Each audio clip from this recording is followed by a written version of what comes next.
Senator Judge Padilla is recognized. You may proceed, sir, when you're ready. You have 2 minutes.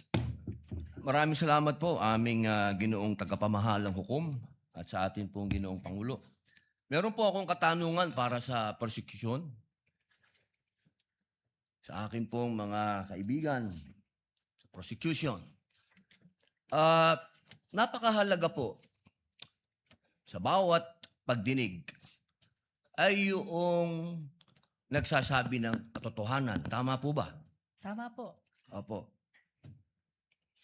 Pagka ang isang witness po ay naging halimbawa ng paiba-iba ang sinasabi, ano pong tawag dito?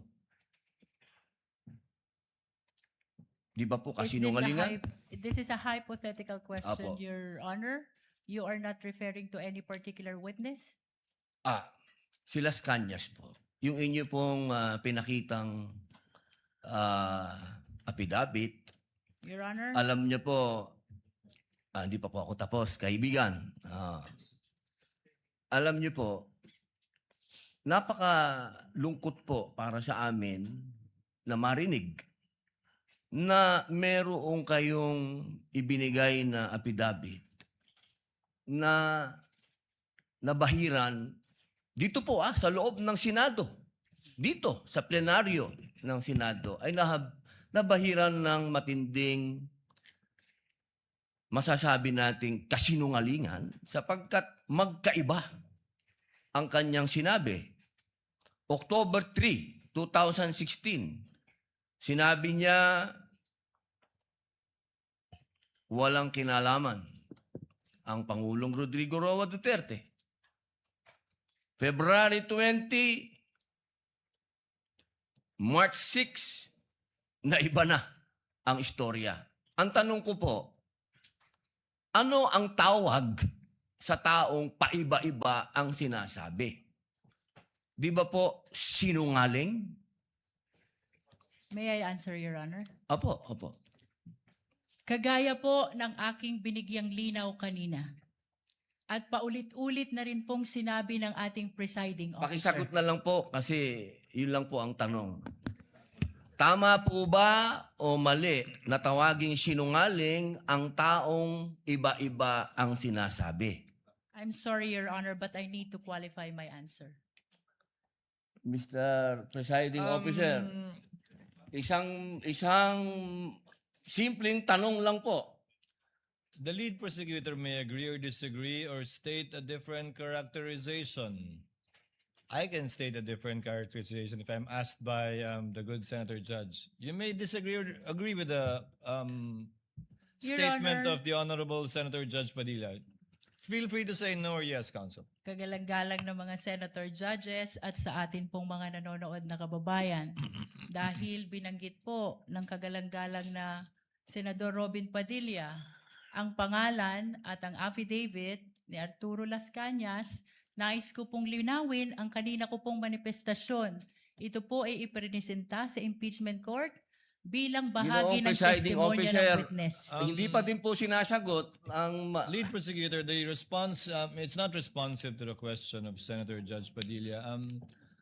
Allow me to, if the good Senator Judge will allow the presiding officer, pwede ba nating sabihin, lead prosecutor, na ang testigong pabago-bago ang kanyang testimonya sa magkakaibang petsa o araw o panahon ay isang testigong hindi maaasahan?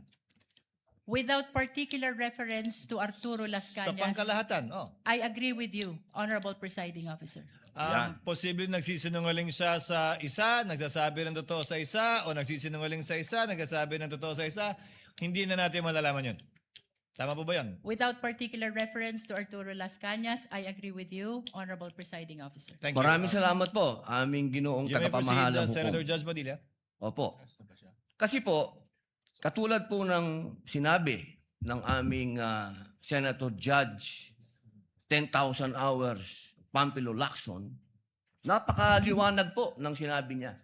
At kami din po dito, ako po mismo ay gumawa din ng panukala na dapat yung mga nagsisinungaling dito yung mga paiba-iba ng testimony na nagiging aming mga witness ay dagdagan dapat ang sintensya ng perjury. Kailangan amendahan ang batas na yan. Ngayon, bilang pakiusap po sa inyo, sa prosecution, pwede po ba na sana ay maiwasan natin ang pagbibigay ng witness na may kasong perjury? Hindi na po ito si Las Cañas.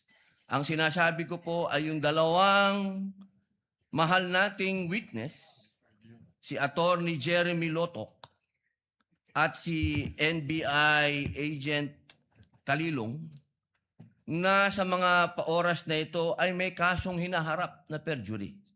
Pwede po bang iwasan natin na may mga ganito tayong witness para ang nasasakdal po kasi dito ay ibinoto ng 32 million na tao.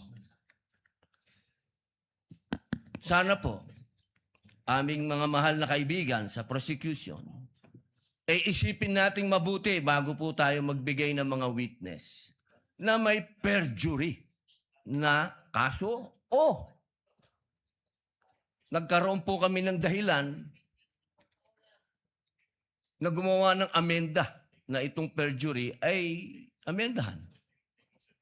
Pwede po ba yon? Your Honor, with all due respect, I would like to take exception to the question and manifestation of the Honorable Senator Judge Robin Padilla.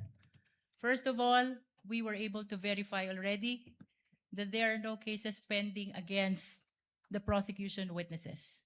In addition, Your Honor, and only to respond to the concern of the Honorable Senator Judge Padilla, ang conviction po ay hindi ground for disqualification unless it is final and unless it is punishable by more than 1 year and that the crime constitutes moral turpitude. Alam niyo po, napakaganda po ng inyong sagot. Sana hindi one-sided ang ating persecution. Ano? Kasi, alam niyo, pag kayo ang pagpabor sa inyo, alam niyo, bawal po ang ginagawa. Kindly maintain Presiding order officer, within the bawal po court. ang ginagawa nitong nasa harap natin, nagkukomento. Kindly maintain order in the court. The Sergeant at Arms, by authority of the Senate President, is directed to kindly maintain. Hindi order po in the sila allowed mag-ingay. Korte po ito. Thank you. You may proceed, Senator Judge. Who was speaking? Ako po. You may proceed, Senator Judge. I was Padilla. interrupted. With due English. apologies.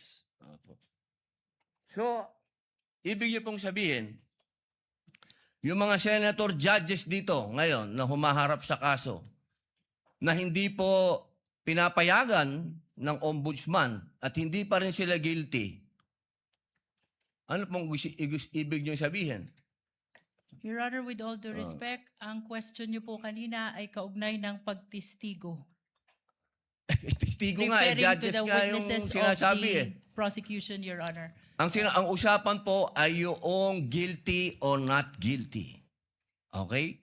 So, tatanong na po ako ng bago. Pwede po ba?